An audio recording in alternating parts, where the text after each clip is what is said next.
من عربنا ديل اتزوج امريكيه، ضرب لابوه تليفون قال لابوه انا اتزوجت لي امريكيه. كافره؟ لا، عرست لك كافره؟ البيت اللي يوصفوه بالجامع يوصفوه بالكافره؟ ان جابت لها شعب حسابي ودى الكافره، ودى الكافره. انت راجل الكافره؟ انا ابو راجل الكافره؟ قال لا ابويا زول دي مش ملتزمه وشغاله وانا جاي اجازه بجيبها ليكم من المطار، نزل البلد.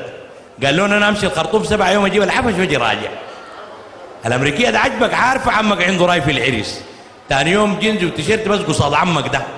عمك ده حمموه بشامبو عنده شعرتين جنبه جاي، عملت له مساج فيه مفاصل من 56 ما طقطقا، جابت له شوربه الحمام قالت له بترم العظام، عصير الجزر بيقوي النظر، عصير الليمون للطاقه. عمك عمره 80 سنه لبسوه التريننج والفنيله، بيلحق اللي يسوي كده يتريض الرياضه. يا اخي عمك ده 7 يوم انبسط بسطه، الولد جه راجع. ها يا ابوي الكافره كيف؟ قال لي عليه الطلاق الكافره امك دي.